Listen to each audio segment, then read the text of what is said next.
The Justice Minister has already said no, but the family of a little girl whose death was investigated as a homicide isn't giving up their quest for the truth. It is more than a decade since Samantha Mercer died of a head injury. The family has always had misgivings about the police investigation and the strength of the Crown's case. The accused was acquitted. And as we learn in the CTV News investigation, legal experts now say the little girl's family has documents to back up their concerns. Here is CTV's Kellen Sundal. Samantha Mercer was just 3 when she suffered a massive head trauma. When I went to the hospital and seen her, I almost died. She also had a fractured arm and 4 dozen bruises. I could see it in that little girl's eye. As soon as I seen her, I said, she's not coming home. Samantha was taken off life support, her organs donated, her death deemed a homicide. Part of me died, but I mean it did. And I made a promise to her that I would never give up fighting for justice for her. This is actually the steps. 11 years later, Samantha's grandmother is making good on that promise. Shannon Mercer and her sister have combed through hundreds of documents. They say these records raise serious issues about how the investigation was handled.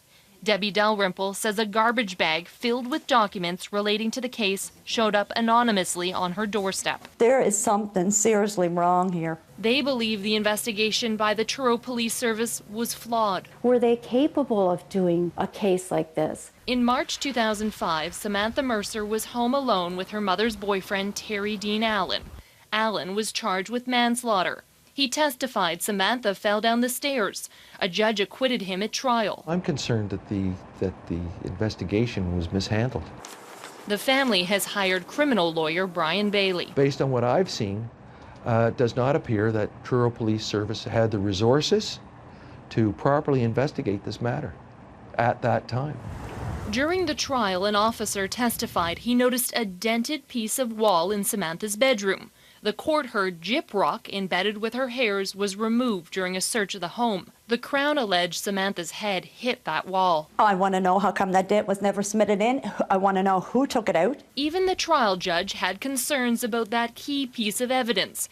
In his decision, Justice Alan Tufts said the evidence about the dent was limited to photographs. He wrote, remarkably, the piece of wall was never introduced into evidence. Nobody expects when a child dies that you're going to have to go through, the criminal laws and, having to go back in ourselves and redo an investigation. Days after Samantha died, the family went to the home.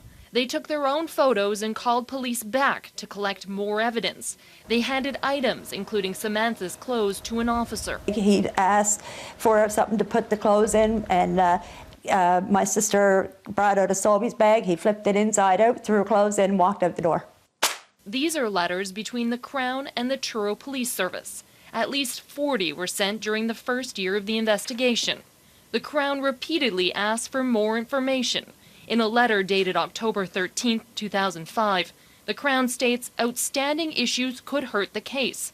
As you are aware, once an information is laid, any delays work against the Crown and jeopardize the successful prosecution of this file. 5 weeks later, again, we must ask for your immediate attention to all requests as the preliminary is fast approaching.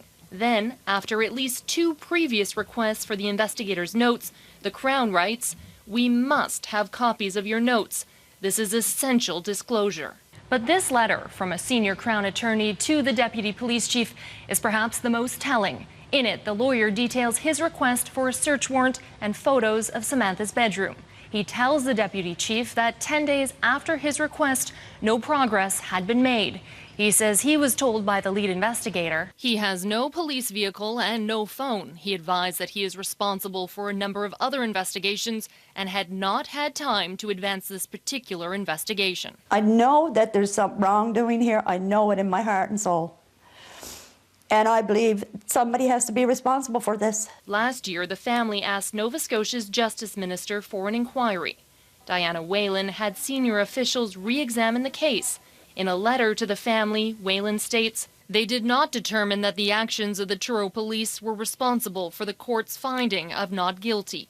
She says staff also conducted an assessment of the capabilities of the Truro Police Service. They concluded They currently have the appropriate training and expertise to undertake such investigations. But we're talking about the training and expertise, the capabilities of the department in 2005. Dalhousie law professor Archie Kaiser has reviewed parts of the case for the family. There are legitimate questions to be asked about the conduct of the investigation and the manner in which it was brought before the court. CTV asked Truro Police and the public prosecution for interviews. Our repeated requests were turned down. CTV also requested an interview with the Justice Minister.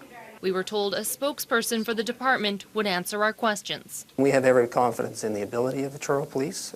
Their investigators and forensic identification officers receive the same training and certification as RCMP and other major police departments anywhere in Canada. Kaiser says at the very least, the Justice Minister should share more information about how staff made conclusions about the conduct of the Truro Police. The specter of a very serious problem in the justice system at least looms.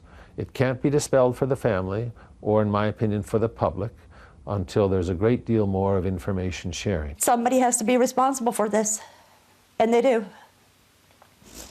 I mean, Samantha got nothing, absolutely nothing. Until she knows with certainty whether the local police were capable of investigating her granddaughter's death, Shannon Mercer is haunted by the promise she made to Samantha. The Justice Department told us today that if new information comes to light, they'll consider re-examining the case. At the very least, the family wants specific answers to their questions about the conclusions that have already been made, Steve. We'll be following along with this. Kellen, thank you. Very thorough. CTV's Kellen Sundahl for us tonight with a CTV News investigation.